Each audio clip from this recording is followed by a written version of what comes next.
Bro Bakrid పండగ వస్తున్న వేళ పవన్ కళ్యాణ్ గారు అయితే ఒక షాకింగ్ ట్వీట్ పెట్టారంట. సో అందులో ఎవరికి ఉద్దేశపూర్వకంగా ఉంది, అది దాంట్లో ఎవరన్నా వ్యతిరేకించే విధంగా ఉందా? అంటే వ్యతిరేకించే విధంగా పలానా వాళ్ళని ఉద్దేశపూర్వకంగా పెట్టడం లేదు. ఎందుకంటే మ్యాక్సిమం ఇప్పుడు బక్రీద్ పండుగ అంటే ముస్లిం సోదరులందరూ కూడా ఎంతో భక్తి శ్రద్ధలతో చేసుకుంటారు. ముఖ్యంగా బక్రీద్ అనే దానికి గొర్రె అనే మీనింగ్ వస్తుంది. సో వాటితో వాళ్ళు పండుగ చేసుకోవడం జరుగుతుంది. అయితే ఇక్కడ ఇష్యూ ఏంటంటే కొంతమంది, అందరూ కూడా కాదు, కొంతమంది ముస్లిం వాళ్ళు ఎట్లా అంటే బక్రీద్ అంటే గొర్రెలనే కాకుండా మన గోమాత మాంసాలని కూడా అక్రమంగా తరలిస్తూ ఉంటారు. సో ఎట్లా అంటే ఓన్లీ బతుకున్నటువంటి గోమాతను తరలిస్తే గుర్తుపడతారని చెప్పేసి వాళ్ళే వాటిని చంపేసి వాటి యొక్క కళేబరాలను తీసుకొస్తారు. ఎందుకంటే అది నిజంగా గోమాతనైనా లేకపోతే బక్రియా అని గుర్తుపట్ట రాకుండా వాళ్ళు ఆ విధంగా తీసుకొస్తూ ఉంటారు. సో అలాంటి వాటి మీద ప్రత్యేకంగా దృష్టి సారించాలి.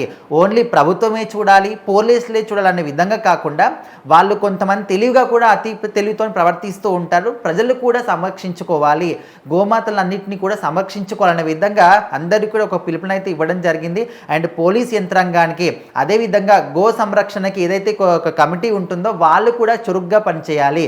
ఇలాంటి సందర్భాల్లోనే మీరు చాలా యాక్టివ్గా ఉండాలనే విధంగా ఆయన చెప్పడం జరిగింది. అదేవిధంగా కొంతమంది ఎట్లా అంటే గోమాతల్ని స్వయంగానే తరలిస్తూ ఉంటారు. ఏ విధంగా అంటే వీటిని అమ్మేస్తున్నామని చెప్పేసి, లేకపోతే వేరే వాళ్ళు కొనుక్కున్నారని చెప్పేసి ఈ విధంగా రకరకాల రీజన్ చెప్తూ ఉంటారు. ఇలాంటి పండగ వేళల్లో మీరు ఖచ్చితంగా ఈ విధంగా తరలిస్తున్నారంటే అది అమ్మడానికో లేకపోతే వేరే వాళ్ళు కొనుక్కునడానికో వేరే చోటుకి షిఫ్ట్ చేస్తున్నామని చెప్తూ ఉంటారు. ఇలాంటివి ఏవి కూడా నమ్మొద్దు.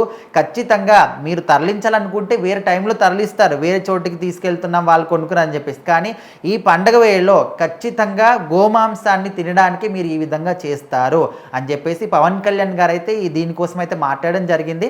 అందరూ కూడా ఎప్పుడు కూడా ఏదో ఒక సనాతన ధర్మం పిచ్చోళ్ళలాగా మాట్లాడతాడు, ఎప్పుడు కూడా సనాతన ధర్మం దానికోసమే వచ్చాడు రాజకీయాల్లోకి అంటూ ఉంటారు. కానీ ఒక యాజ్ ఏ పౌరుడిగా, ఒక హిందువుగా ఆయన బాధ్యత, కనీస బాధ్యత, ఇప్పుడు క్రిస్టియన్ సోదరులు కావచ్చు, ముస్లిం సోదరులు కావచ్చు, వాళ్ళ దేవుని కోసం, వాళ్ళ మతాల కోసం ఏ విధంగా ఫైటింగ్ చేస్తున్నారో మరి ఈయన యాజ్ ఏ హిందువుగా ఈయన కూడా ఫైట్ చేస్తున్నారు. అందులో ఏమాత్రం కూడా తప్పు లేదు.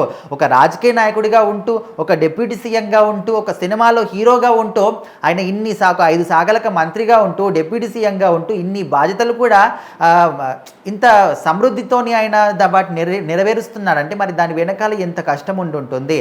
సో ఇవన్నీ కూడా పక్కన పెట్టండి. ఆయన డిప్యూటీ సీఎం, మంత్రి, అదంతా కూడా పక్కన పెడితే ఒక హిందువుగా ఆయన ధర్మానికి, ఆయన హిందూ ధర్మానికి, ఆయన మతానికి ఏం చేయాల్సి వస్తుంది, ఏం చేసే అవకాశం ఆయనకు వస్తుంది అంటే ఖచ్చితంగా ఆయన ఒక మాట చెప్తే 10 మంది వింటారు. కాబట్టి ఆయన చెప్తే 10 మందికి ఆ విషయం కన్వే అవుతుంది. కాబట్టి ఆయన దాని గురించి ఖచ్చితంగా మాట్లాడతారు. సో దాన్ని కూడా నెగిటివ్గా మాట్లాడడం, నువ్వు దీనికోసమే రాజకీయాల్లోకి వచ్చావా అంటే ఆయన రాజకీయాల పరంగా ఏం పని చేయట్లేదు. ఆయన వల్ల ఏ పని సాధ్యమవుతుందో ఆల్మోస్ట్ 100కి 150% ఆయన చేస్తూనే ఉన్నాడు.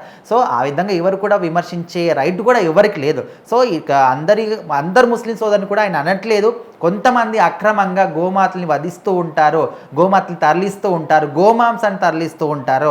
అలాంటివి పండుగ వేళల్లో జరగకుండా చూసుకోండి అనే విధంగా అటు పోలీస్ యంత్రాంగానికి, అటు కమిటీకి, ప్రజలకు కూడా ఆయన ఒక విషయాన్ని అయితే కన్వే చేయడం జరిగింది.